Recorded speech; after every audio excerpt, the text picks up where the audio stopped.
Hello दोस्तों, मैं doctor Kamlesh Urade, S A Patel commerce college Palampur में आपका स्वागत है। लेक्चर 4 में आज हम देखने वाले हैं टोटल पेएबल वेजेस की कैलकुलेशन के बारे में। बीकॉम सेमेस्टर 3 के आपका एक सब्जेक्ट है कॉस्ट अकाउंटिंग, इसमें भी यूनिट 3 डायरेक्ट लेबर का हमारा काम चल रहा है। तो डायरेक्ट लेबर यूनिट में आगे हमने 3 वीडियोज ले चुके हैं और इन तीनों वीडियोज में डायरेक्ट लेबर की जो कॉन्सेप्चुअल चीज है वेजेस पेएबल सिस्टम्स है, यानी जो वेज काउंट वेजेस कैलकुलेशन की जो अलग अलग सिस्टम्स है उनके बारे में डिस्कशन कर लिया है और साथ ही में उनके रिलेटेड एग्जाम्पल भी सॉल्व किए हैं। तो आज लेक्चर 4 में हमें देखना है टोटल पेएबल वेजेस कैसे निकालते हैं, यानी आपका जो वेजेस अमाउंट है उनका स्टेटमेंट कैसे प्रिपेयर करते हैं और जो आपको कैश पेएबल वेजेस है वो कैसे निकालते हैं उनके रिलेटेड। और साथ ही में एक और भी सब हम करने वाले हैं और जिसमें हम डिस्कशन करेंगे कि आपका जो एक नॉर्मल वेजेस है वो कैसे निकालते हैं और अगर आपका ओवरटाइम वेजेस आपको मिल रही है तो उनकी कैलकुलेशन कैसे करते हैं। तो दोनों टाइप के सम आज के इस लेक्चर में हम करने वाले हैं। तो सबसे पहले स्टेटमेंट देखे, from the following information of Meet limited find out the net wages payable in cash. देखो, net wages payable in cash, in cash का मतलब होता है कि वो ही सैलरी आपको लेनी है जो आपको कैश में पे करनी है, क्योंकि जो भी एम्प्लॉयर्स है वो एम्प्लॉय को जो सैलरी पे करता है वो ऐसा नहीं है कि सिर्फ कैश में ही पे की जाती है, उसके अलावा भी बहुत सारे अलाउंसेस होते हैं, रिक्विसाइड्स होती है और पीएफ है या फिर एम्प्लॉय स्टेट इंश्योरेंस स्कीम है, इसमें कंट्रीब्यूशन से वगैरह रहते हैं जो आपको कैश में नहीं मिलते हैं। तो टोटल वेजेस कॉस्ट अलग चीज है और कैश में आपको दी जाने वाली जो वेजेस है वो अलग चीज है। वेजेस का मतलब आप सैलरी भी निकाल सकते हैं। तो यहाँ क्या बताया, देखो salary per month, salary per month का मतलब होता है आप निकाल सकते हैं बेसिक सैलरी जो आपको कैश में मिलती है, ठीक है। फिर है डीएनएस अलाउंस, ठीक है। तो डीएनएस अलाउंस कितना है, 120% ऑफ द सैलरी, वो भी आपको कैश में मिलता है। ओवर टाइम वेजेस, तो वो भी आपको कैश में मिलता है। फिर बताया टोटल अमाउंट डिपोजिटेड इन प्रोविडेंट फंड, तो ये आपको कैश में नहीं मिलता, ये आपको जो पीएफ अकाउंट है वो पीएफ अकाउंट में डिपॉजिट किया जाता है, ठीक है। तो वो आपको कैश में मिलने वाला नहीं है। फिर है the total amount deposited in ESIS, ESIS का मतलब है एम्प्लॉय स्टेट इंश्योरेंस स्कीम। तो वो कैलकुलेशन की बात से अगर देखे तो प्रोविडेंट फंड और ईएसआईएस की कैलकुलेशन सेम तरीके होती है, वो भी आपको कैश में नहीं मिलता, वो आपका जो एक अकाउंट होता है कर जो एम्प्लॉय का, इसमें कंपनी डायरेक्टली डिपॉजिट कर देती है जो आपको बाद में मिलता है। साथ में बताया house rent recovered from the 8 employee at the rate of 50 per month, यानी अगर कंपनी आपको अकोमोडेशन दे रही है तो उनका रेंट आपसे लेगी, ठीक है। तो ये रेट कितना है, 500 पर मंथ है और टोटल नंबर ऑफ एम्प्लॉय 4000, तो वो भी आपकी सैलरी से डिडक्ट किया जाएगा, यानी आपको जो भी कैश में सैलरी मिल रही है इसमें से वो अमाउंट हम सब्सट्रैक्ट कर देंगे। साथ में बताया है जो आपके लिए इंपॉर्टेंट है, employer contribution to provident fund is equal rate with the employees contribution, यानी जो कंपनी है या फिर आपका एम्प्लॉयर है और जो एम्प्लॉय है यानी मालिक और कर्मचारी, ये दोनों का जो हिस्सा प्रोविडेंट फंड में जा रहा है वो इक्वल है, यानी उनका रेशियो है 1:1, ठीक है। साथ में बताया है कि while the ratio of employer and employee, employer का मतलब होता है ऑनर जो आपको सैलरी देता है और एम्प्लॉय जो काम करता है, share into the contribution to employee state insurance come is 2:1, यानी जो 6 नंबर में बताया है डिपोजिटेड इन ईएसआईएस, इसमें क्या रेशियोज है एम्प्लॉयर और एम्प्लॉय के बीच 2:1 का, यानी 2:1। तो ये दोनों आपको रेशियोज दिया है, तो वो रेशियोज के हिसाब से आपको कैलकुलेशन करनी है। रेशियो क्यों काम आएंगे, तो जो हम सम स्टार्ट करें उससे पहले थोड़ी इंफॉर्मेशन और भी समझ लेते हैं। कैसे कि सपोज कि कोई एम्प्लॉय है, ठीक है, कोई एम्प्लॉय है और मान लो कि एम्प्लॉय की सैलरी है 10,000 रुपीज पर मंथ। अब इसमें बताया है कि वे जो भी आपका पीएफ अकाउंट है वो पीएफ अकाउंट में 10% अमाउंट काटी जाएगी। तो इसमें दो तरीके से आता है, एक होता है एम्प्लॉय, एम्प्लॉय का भी कंट्रीब्यूशन रहता है और दूसरा एम्प्लॉयर का भी कंट्रीब्यूशन रहता है। एम्प्लॉय का कंट्रीब्यूशन 10% के हिसाब से कितना होगा 1000 और एम्प्लॉयर का भी कितना होगा 1000। तो ये जो बंदा है उनके पीएफ में कितना अमाउंट डिपॉजिट हो गए 2000, ठीक है, कितने अमाउंट डिपॉजिट होगी 2000। अब बात कर रहे हैं एम्प्लॉयर, एम्प्लॉयर यानी जो कंपनी आपको सैलरी दे रही है। अभी कंपनी को ये वेजेस कॉस्ट कितनी रहेगी, तो सिंपल सी चीज है, एम्प्लॉय को कितना दिया जाएगा 10,000 जो सैलरीज है उनकी, और 1,000 उनके पीएफ के अकाउंट में भी डालेंगे कंपनी, यानी कंपनी को टोटल ये जो भी एम्प्लॉयज है उनके पीछे सैलरी जो कॉस्ट है वो कितनी हो जाएगी 11,000 रुपीज, यानी कंपनी को टोटल 11,000 अमाउंट पेएबल है, जो एम्प्लॉय को 10,000 पे करती है और दूसरी अमाउंट है 1,000 जो एम्प्लॉय के पीएफ के अकाउंट में भी डालना होता है। दूसरी चीज, अब एम्प्लॉय की इफेक्टिव सैलरी कितनी हुई, तो उनकी इफेक्टिव सैलरी कैसे गिनेंगे, देखो सबसे पहले एम्प्लॉय की सैलरी 10,000 तो है, लेकिन उनके जो 10,000 से इसमें से पीएफ में कितनी अमाउंट कंट्रीब्यूट हो रही है 1,000, तो ये जो अमाउंट पीएफ में कंट्रीब्यूट होने वाली है वो एम्प्लॉय नहीं करेगा, वो डायरेक्टली एम्प्लॉयर कर देगा। तो क्या मतलब निकलता है कि 1,000 आपको कट होके मिलेगा, यानी आपकी सैलरी 10,000 है तो इसमें से पीएफ में कटने वाली जो 1,000 अमाउंट है वो निकल जाएगी, यानी एम्प्लॉय को कैश में कितना पेमेंट मिलेगा सिर्फ 9,000, लेकिन उनके पीएफ में कितनी अमाउंट होगी 2,000 क्रेडिट होगी, तो फिर उनकी इफेक्टिव सैलरी कितनी हो जाती है 11,000 हो जाती है। ठीक है, तो ये तरीका है। तो उनका मतलब ये हुआ कि जो पीएफ है, ईएसआई है, तो ये सब में दोनों का कंट्रीब्यूशन रहता है। ठीक है, एम्प्लॉय का भी रहता है, एम्प्लॉय का जो कंट्रीब्यूशन है वो उनकी सैलरी में से हमें काटना होता है, और जो एम्प्लॉयर का कंट्रीब्यूशन है वो अलग से होता है। ठीक है, तो ये चीज ध्यान में रखते हुए यहाँ स्टेटमेंट बनाना है। तो सबसे पहले बताया है कि सैलरी पर मंथ, तो ये जो आपकी बेसिक सैलरी है वो हम लिखेंगे यहाँ पे, बेसिक सैलरी वो 40,000 है। इसके बाद बताया 2 नंबर में डियरनेस अलाउंस, और डियरनेस अलाउंस कितना है, तो जो आपकी बेसिक सैलरी है वो बेसिक सैलरी का 120% है, तो वो अमाउंट हो जाएगी 48,000। इसके अलावा कौन सी चीज है जो आपको कैश में मिलने वाली है, तो वो है ओवर टाइम अलाउंस, तो वो भी हम लिख देंगे यहाँ पे ओवर टाइम अलाउंस, और वो कितना है 10,000।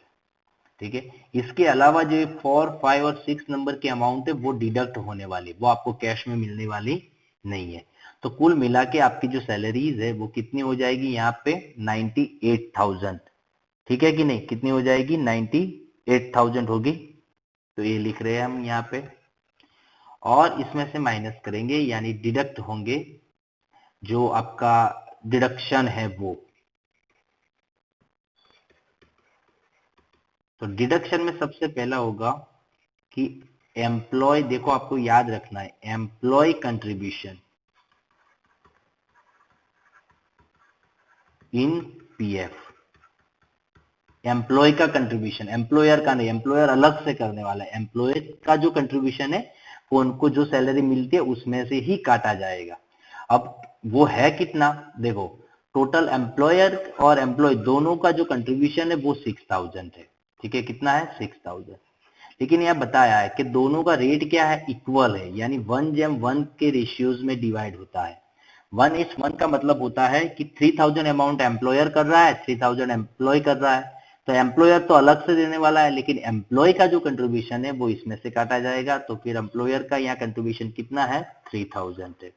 ठीक है, उसके अलावा हम लिखेंगे यहाँ पे फिर से है कि employee contribution in ESIS, employee state insurance scheme, लेकिन एम्प्लॉय स्टेट इंश्योरेंस में देखो एम्प्लॉयर का क्या है 2 है, और एम्प्लॉय का रेशियो कितना है 1 है, 2:1 है।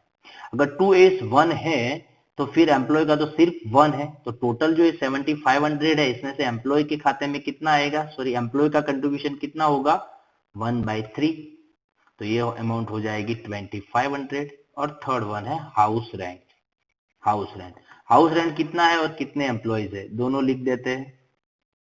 देखो हाउस रेंट में बताया पर मंथ है आपका 500 रुपीज, ठीक है, और नंबर ऑफ एम्प्लॉय कितने हैं 8 है, तो टोटल कितना हो जाएगा 8 × 500, यानी वो अमाउंट होने वाली है 4,000। अब टोटल करें तो क्या होगा 3 + 4 7, यानी 9,500। ठीक है, तो अब 98,000 में से अगर 9,500 सब्सट्रैक्ट करेंगे तो क्या आंसर आने वाला है 98,000 - 9,500, तो आपका आंसर आने वाला है 88,500। कितना आने वाला है? 88,500। तो ये होगी amount paid in cash, amount paid in cash. ये जो 88,500 अमाउंट है वो आपको जो एम्प्लॉयज हैं उनको कैश में दिया जाएगा, लेकिन उनकी टोटल सैलरी तो कितनी हो रही थी? 98,000। लेकिन ये जो 9,500 रुपीज है वो अलग अलग तरीके से उनके सैलरी में से डिडक्ट हो रहे हैं। तो डिडक्शन के बाद उनको कैश में कितना मिलेगा? 88,500। बाकी की जो अमाउंट है वो पीएफ में जा रही है या फिर एम्प्लॉय स्टेट इंश्योरेंस स्कीम में जा रही है और हाउस रेंट्स के लिए इसमें से सब्सट्रैक्ट की जा रही है। तो ये हो गया आपका सम का सॉल्यूशन। ठीक है, चलो एक नया सम देख रहे हैं। Calculate the normal and overtime wages payable to workman for the following date. आपको दो तरीके से वेजेस पे करनी है, दो तरीके की वेजेस आपको काउंट करनी है, एक नॉर्मल वेजेस और ओवर टाइम वेजेस। अब आपको बताया है डेज जो एक वीक का और एक वर्क आवर वर्क, यानी जो अलग अलग डेज में कितना घंटे काम हुआ है एम्प्लॉयज के थ्रू वो बताया है, टोटल 53 डेज है। साथ में बताया कि normal working hour 8 hour per day है, यानी 8 घंटे तक आपका नॉर्मल टाइम है। 8 घंटे से अगर ऊपर काम कर रहे हैं आप तो वो आपका ओवर टाइम गिना जाएगा। नॉर्मल रेट कितना है? ₹10 पर आवर है, यानी 1 घंटे का 10 रुपीज सैलरी है। ठीक है, up to 9 hour in a day at a single rate. फिर इसमें देखो बताया है क्या है कि अप टू 8 घंटे आपको 10 रुपीज सैलरी मिलेगी। फॉर 9th आवर, सिर्फ और सिर्फ 9 घंटे के लिए, जो आपका 9th नंबर का घंटा है उनके लिए अगर आप काम करेंगे तो इसमें भी आपको 10। अगर फिर ओवर 9 आवर यानी 9th के बाद, यानी मोर देन 9, ठीक है, अगर 9 आवर के बाद यानी 10 आवर 11 आवर आप काम कर रहे हैं तो उसके 9th के ऊपर के जो आवर्स है ओवर देन 9th आवर, तो इसमें आपको डबल रेट यानी ₹20 से सैलरी मिलेगी। ठीक है, और ये आपका दूसरा ऑप्शन है। दूसरा ऑप्शन बाद में हम देखते हैं, पहला जो हमारा पहला ऑप्शन है पर डे के थ्रू उनकी कैलकुलेशन कर देते हैं। तो इसमें तो हमें निकालना होगा कि ये जो भी अलग अलग टोटल वर्क काम हुए अवर्स में, तो इसमें से कहाँ हमें जो नॉर्मल रेट लेना है, कहाँ सिंगल रेट लेना है, कहाँ डबल रेट लेना है। तो उनके लिए ये जो भी अवर्स है उनको हम डिवाइड कर देते हैं। कैसे डिवाइड करते हैं? देखो इसी तरह नॉर्मल आवर निकाल देते हैं और ओवर टाइम आवर निकाल देते हैं। ठीक है, तो उनके लिए जो दिख रहा है उसी तरह आपको एक टेबल प्रिपेयर करना है। टेबल प्रिपेयर करने के बाद हम लिख देंगे एक्चुअल आवर जो आपके स्टेटमेंट में ऑलरेडी है। कैसे है? देखो 9 11 10 9 11 10 9 9 और लास्ट में सैटरडे में क्या था? 5 डेज। ठीक है, और ये सबका टोटल भी दिया है आपको 53। चलो नॉर्मल आवर्स कितने हैं? 8 घंटे हैं, तो यहाँ भी 8, यहाँ 8, यहाँ 8, 8, 8। देखो यहाँ सिर्फ 5 है तो 5 ही लिखेंगे क्योंकि 8 नॉर्मल आवर है, लेकिन आप 8 से कम काम कर रहे हैं तो जितने काम कर रहे हैं, जितने घंटे काम करते हैं वही हम लिखेंगे। तो ये हो गया। अब यहाँ क्या होगा? तो ये 45 आवर्स आ जाएंगे। अब ओवर टाइम में जाते हैं। देखो 8 घंटे से ऊपर अगर काम किया है, if the employee worked more than 9 hours then it is considered as a overtime, लेकिन you have to bifurcate 9th hour and more than 9th hour। देखो 9 आवर काम किया है तो उनका मतलब ये हुआ कि जो 9वां कलाक है आपका 9 नंबर का जो आवर है इसमें तो आपको सिंगल रेट से मिलने वाला है, यानी डबल रेट में तो कोई आएगा नहीं।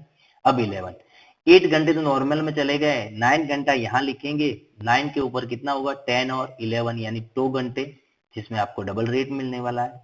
यहाँ 10 है तो उनका मतलब ये हुआ कि 8 आवर नॉर्मल में है, जो 9 आवर है वो सिंगल रेट से मिलेगा और जो 10th आवर है उनके लिए डबल आवर से, यानी 8 9 10 हो गया। अब 9 है तो 8 तो यहाँ है तो 8 9 आवर में आएगा, डबल में कोई नहीं आएगा। यहाँ भी 9 है तो 8 नॉर्मल रेट से, जो 9 नंबर का आवर्स है वो, और डबल में कोई नहीं आएगा। यहाँ 5 है तो फिर यहाँ कुछ नहीं आने वाला।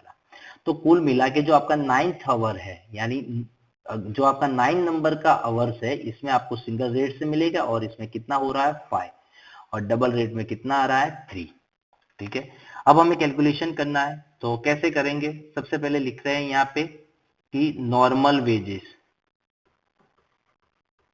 नॉर्मल वेजेस कितनी होगी? तो ये 45 आवर्स, ठीक है, और ₹10 यानी 450। ये सिंपल हो गया। दूसरा over time wages. Over time wages में हम दो पार्ट्स निकालेंगे। कैसे? पहला नंबर में लिखेंगे सिंगल रेट। तो आपका जो 9 नंबर का आवर्स है इसमें आपको सिंगल रेट से मिलता है, और सिंगल रेट के हकदार कितने आवर्स है? 5 आवर्स, जिसमें आपको सिंगल रेट से मिलेगा यानी ₹50। और साथ में लिखेंगे डबल। अब डबल रेट की बात करें तो डबल रेट में आने वाले घंटे कितने हैं? 3 आवर्स है, और इसमें आपको वेजेस मिलेगी ₹20 के हिसाब से। कितनी होगी? 60। ठीक है, तो ये आपका नॉर्मल वेजेस है 450, और ओवर टाइम वेजेस कितनी हो जाएगी? ₹110 हो जाएगी। कितनी होगी? ₹110। तो उसके बाद हम लिख रहे हैं यहाँ पे टोटल वेजेस। टोटल वेजेस क्या होगी? तो चलो सिंपल है, ये नॉर्मल वेजेस है आपकी ₹450, और ओवर टाइम में कितनी मिल रही है? 110। तो टोटल हो जाएगी ₹560। ठीक है, ये आपका टोटल वेजेस आ गया। तो अगर आप पर डे के हिसाब से काम कर रहे हैं तो ये आपकी आंसर रहेगा। अब इसमें एक ऑप्शन बताया, विकल्प 2 यानी option 2, up to 48 hour in a week. इसमें पर डे के थ्रू नहीं जाना, पर वीक में जाना है। 53 दिया है 53 आवर्स दिया है पर वीक, तो अप टू 48 आवर में आपको क्या करना है? सिंगल रेट लेना है, और 48 से जो ओवर हो रहा है आपके आवर्स, इसमें डबल रेट लेना है। Whichever is more beneficial to the workman. Workman के लिए कौन सा बेनिफिशियल ऑप्शन रहेगा वो आपको बताना है। चलो तो हम ऑप्शन 2 की बात कर देते हैं यहाँ पे। ऑप्शन 2 में एकदम सिंपल है। सबसे पहले नॉर्मल वेजेस। नॉर्मल वेजेस में आपको 48 लेना है और ₹10 यानी 480, और दूसरा इसमें over time wages. Over time कितना रहेगा? देखो टोटल 53 है, 48 तो नॉर्मल लेना है, तो फिर बचेगा यहाँ पे 5 आवर्स, और इसमें ₹20 से जाना है। ठीक है, इसमें वेजेस कितनी है? ₹20, तो वो हो जाएगी 100। तो टोटल यहाँ क्या इतना हो जाएगा? 580। तो ये आपका टोटल वेजेस हो गया। क्या हो गया? Total wages according to option 2।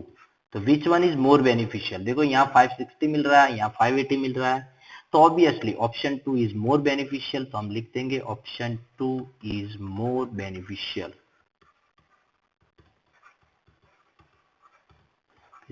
For employee. Employee के लिए ऑप्शन 2 ज्यादा हिट में है, क्योंकि वहां उनको ₹20 ज्यादा सैलरी मिल रही है। तो उसी तरह आपको कैलकुलेशन करनी है, ये आपका आंसर भी है। ठीक है, और देखो ये जो अभी हमारा यूनिट चल रहा है डायरेक्ट लेबर, इसमें हमें ये जो वेजेस कैलकुलेशन और ओवर टाइम और नॉर्मल वेजेस का एग्जांपल ले लिया। अब नेक्स्ट लेक्चर्स में हमें लेना है लेबर टर्नओवर रेशियोज के बारे में। लेबर टर्नओवर के रिलेटेड एग्जांपल लेंगे, उनका कॉन्सेप्चुअल चीजें भी जो डिस्कस करेंगे। ठीक है, तो आज के इस लेक्चर में हम यहाँ काम फिनिश कर रहे हैं। जो भी पीडीएफ वो आपको डिस्क्रिप्शन में मिल जाएगी। Thank you.